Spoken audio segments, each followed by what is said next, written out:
گھروں کے اندر چھپنے لگے، تہخانوں میں چھپنے لگے، ادھر ادھر چھپنے لگے، لیکن کہیں اس کو گرمی سے نجات نہیں ملی، پریشان ہو گئے۔ تہخانوں میں گئے تو وہاں بھی پریشان ہو گئے، وہاں سے نکل کر کے باہر آ گئے۔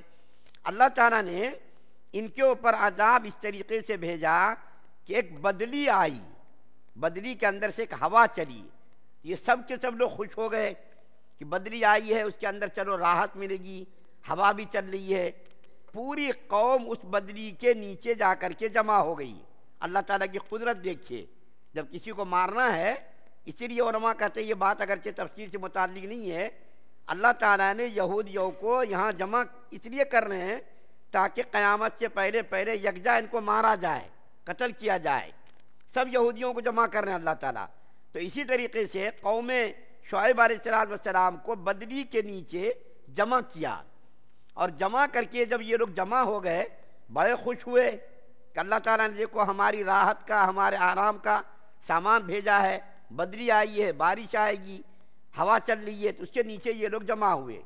جب یہ لوگ وہاں جمع ہوئے تو اللہ تعالیٰ نے آگ کی بارش برسائی، چنگھاڑ کا عذاب اس کے اوپر آیا، اور زلزلہ اس کے اوپر آیا۔ کئی قسم کے عذاب کا ذکر کیا گیا ہے۔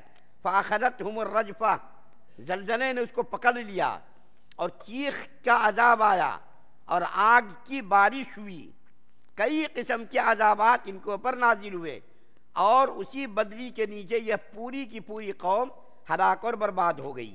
یہ تو مختصر واقعہ میں نے بیان کیا۔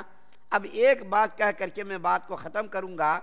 اس قوم کے اندر جو ہے کہ شرک اور کفر کے علاوہ جو ایک برائی پائی جاتی تھی، اور جس جرم کا یہ لوگ ارتکاب کرتے تھے، وہ کیا جرم تھا؟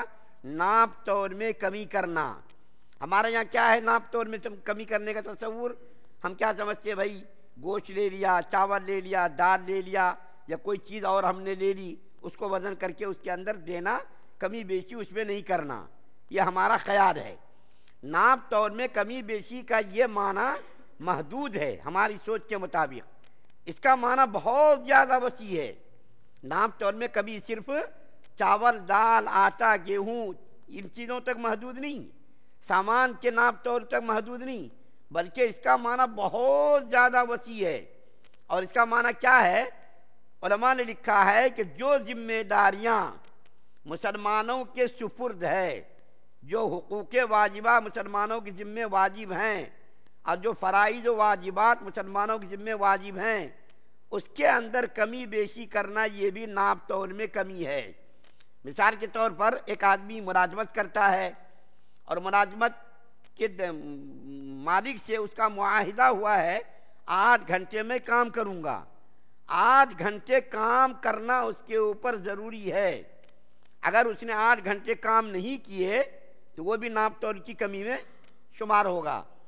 یہ صرف چاول دال کے ناپ تول میں کمی بیشی کرنا صرف نہیں ہے، بلکہ ہماری ذمہ داری 8 گھنٹے کی ہے۔ 8 گھنٹے ڈیوٹی کرنا، 8 گھنٹے کام کرنا، یہ ذمہ داری ہے۔ اگر اس میں کمی بیشی اگر کرے گا، یہ بھی ناپ تول میں شامل ہوگا۔ اسی طریقے سے 5 وقت کی نماز پڑھنا، اس کے فرائض و واجبات کو اچھی طریقے سے ادا کرنا۔ اگر کوئی آدمی نماز میں کمی بیشی کرتا ہے اور اچھی طریقے سے نماز، تو وہ بھی ناپ تول کی کمی میں شمار ہوگا۔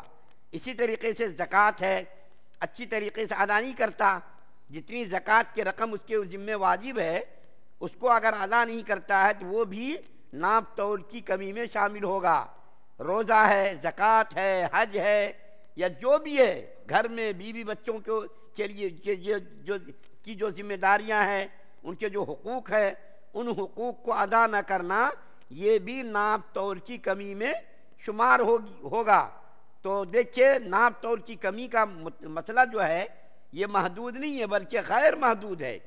ساری چیزوں میں اس کو آپ شامل کر سکتے ہیں، ڈیوٹی میں اس کو شامل کر سکتے ہیں۔ آج رونا یہی تو ہے، ہم اپنے حق کے لیے رو رہے ہیں، حکومت سے مطالبے کر رہے ہیں، اپنے مالکوں کے سامنے احتجاج کر رہے ہیں، ہم ڈیمانڈ کر رہے ہیں ہماری تنخواہ بڑھاؤ، ہمارا پیسہ بڑھاؤ، اور ہمارا پینشن بڑھاؤ، اور ہمارا وظیفہ بڑھاؤ، یہ سب ہم مطالبہ کرتے۔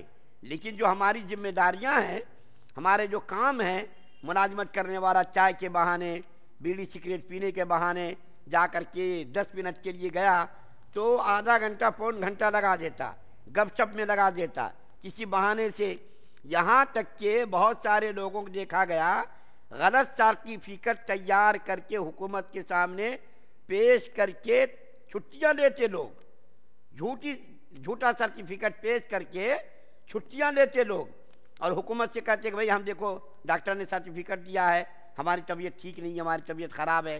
تو اللہ تعالیٰ کو تو معلوم ہے، ہم نے اگر سرکار کو، حکومت کے ذمہ داروں کو بیوقوف بنا دیا، یا بیڑی سگریٹ میں گپ شپ میں ہم نے اپنا ٹائم ضائع کر دیا، اور جو میری ذمہ داری تھی اور جو میری ڈیوٹی تھی اور جو میرا کام تھا اس کو انجام نہیں دیا، تو اللہ تعالیٰ کو تو سب کچھ معلوم ہے، حکومت کو معلوم ہو نہ ہو، مالک کو معلوم ہو نہ ہو، لیکن اللہ تعالیٰ کو تو معلوم ہے۔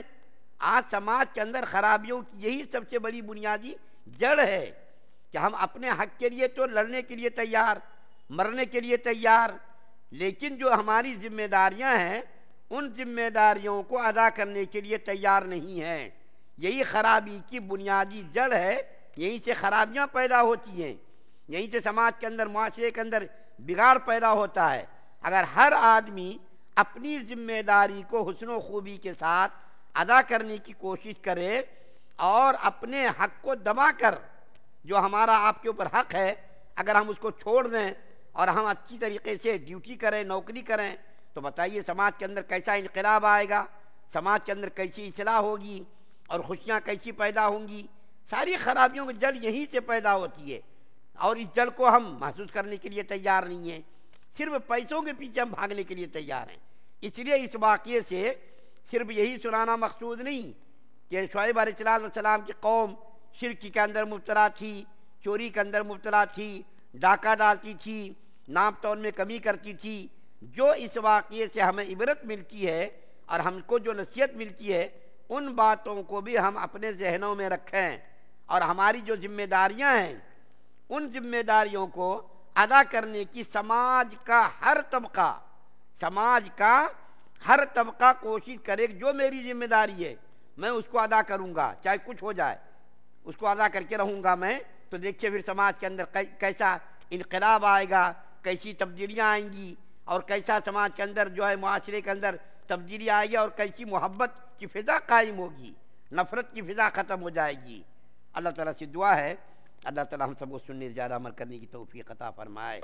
سبحان اللہ و بحمدہ، سبحانک اللہم و بحمدک، و نشہد ان لا الہ الا انت